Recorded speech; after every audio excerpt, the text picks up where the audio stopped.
नमस्कार दोस्तों, आज हम एक बेहद महत्वपूर्ण मुद्दे पर बात करेंगे जो पश्चिमी ओडिशा के लोगों के दिलों में एक लंबे समय से जलता हुआ सवाल है। क्या ओडिशा का विभाजन कर कोशल राज्य का जन्म हो सकता है? क्या ओडिशा का पश्चिमी हिस्सा एक नए राज्य कोशल राज्य के रूप में उभरने वाला है? ये सवाल अब लोगों के बीच चर्चा का विषय बना हुआ है। दरअसल ओडिशा के पश्चिमी जिलों में लंबे समय से ये मांग उठती रही है कि इन इलाकों को एक अलग राज्य के रूप में घोषित किया जाए। लेकिन सवाल यह है कि आखिर क्यों उठी ये मांग? पश्चिमी ओडिशा की जनता क्यों इस अलग राज्य की मांग कर रही है और क्या यह वाजिब है? आइए गहराई से इस मुद्दे को समझते हैं। पश्चिमी ओडिशा की जनता सालों से यह महसूस करती आई है कि इस क्षेत्र को राज्य सरकार और केंद्र सरकार द्वारा उपेक्षित किया जा रहा है। यहाँ के लोगों का मानना है कि क्षेत्रीय असमानताओं के कारण उन्हें वह विकास और सुविधाएं नहीं मिल पाई जो राज्य के अन्य हिस्सों को मिल रही है। इसी कारण से कोशल राज्य की मांग उठी है। कोशल राज्य की मांग पश्चिमी ओडिशा के उन जिलों से हो रही है जो प्रमुख रूप से राज्य के संसाधनों का बड़ा हिस्सा देते हैं, लेकिन इसके बावजूद इन जिलों का विकास आज भी पीछे छूटा हुआ है। पश्चिमी ओडिशा के वे जिले जहां से कोशल राज्य की मांग उठ रही है, उनमें सुंदरगढ़, झारसुगुड़ा, बलांगीर, बौद्ध, कालाहांडी, सोनपुर, बरगढ़, नुआपाड़ा और संबलपुर जैसे जिले शामिल हैं। ये जिले अपनी खनिज संपदा और प्राकृतिक संसाधनों से भरपूर हैं, लेकिन विकास के मामले में ये राज्य के अन्य हिस्सों से काफी पीछे हैं।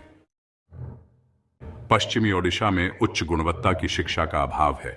यहाँ के ग्रामीण क्षेत्रों में स्कूलों की स्थिति बेहद खराब है। छात्रों को बुनियादी सुविधाएं तक नहीं मिल पा रही हैं। स्वास्थ्य सेवाओं की कमी, अस्पतालों और स्वास्थ्य सेवाओं की भारी कमी है।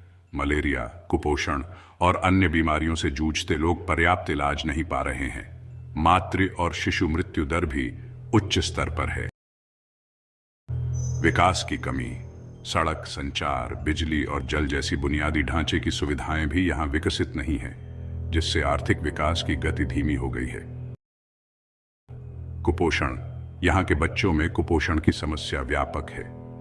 यह क्षेत्र पोषण संबंधी योजनाओं और जागरूकता से वंचित है, जिसका सीधा असर बच्चों के शारीरिक और मानसिक विकास पर पड़ रहा है। पश्चिमी ओडिशा खनिज संपदा से भरपूर है, जो राज्य और देश की अर्थव्यवस्था के लिए अत्यधिक महत्वपूर्ण है। आइए कुछ प्रमुख खनिजों और उद्योगों पर नजर डालते हैं। पहला, लोहा। सुंदरगढ़ और केओंझार जैसे जिलों में बड़े पैमाने पर लोहे का खनन किया जाता है। ओडिशा का एक बड़ा हिस्सा यहीं से अपनी लोहे की जरूरत पूरी करता है। दूसरा, कोयला।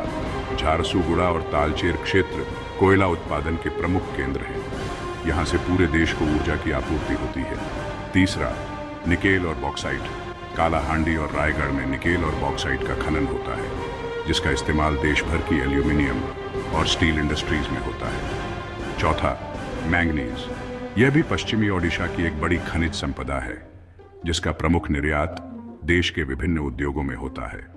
यहां से निकलने वाले खनिजों से बड़े बड़े उद्योग चलते हैं, लेकिन विडंबना यह है कि इन उद्योगों में काम करने वाले मजदूरों में पश्चिमी ओडिशा के लोगों की संख्या बहुत कम होती है। यहां काम करने वाले अधिकतर लोग बाहरी राज्यों से आते हैं, जबकि यहां की स्थानीय जनता बेरोजगारी से जूझ रही है। पश्चिमी ओडिशा आज भी गरीबी, बेरोजगारी, कुपोषण और अविकसित बुनियादी ढांचे से घिरा हुआ है। यहाँ के लोग यह महसूस करते हैं कि राज्य सरकार और केंद्र सरकार ने इस क्षेत्र को केवल खनिज और प्राकृतिक संसाधनों के लिए इस्तेमाल किया है, लेकिन यहाँ की जनता के विकास के लिए कुछ भी ठोस कदम नहीं उठाए गए। जबकि यह क्षेत्र इतना समृद्ध है, फिर भी यहाँ के लोग बेहद गरीब हैं। शिक्षा की कमी, स्वास्थ्य सेवाओं की बदहाली, सड़क और संचार सुविधाओं की कमी, इन सब ने मिलकर पश्चिमी ओडिशा के विकास को जकड़ रखा है। यहाँ की जनता यह चाहती है कि उनकी आवाज सुनी जाए, उन्हें विकास के अवसर मिले और उनके संसाधनों का उपयोग उनके ही विकास के लिए किया जाए। अगर सरकार ने इस क्षेत्र को नजरअंदाज करना बंद नहीं किया, तो यह आंदोलन और भी तेजी से बढ़ सकता है। तो दोस्तों, आपके विचार क्या हैं? क्या पश्चिमी ओडिशा को एक अलग राज्य के रूप में विकसित होना चाहिए, या फिर सरकार को इस इलाके की उन्नति के बारे में सोचना चाहिए? कमेंट में हमें जरूर बताएं।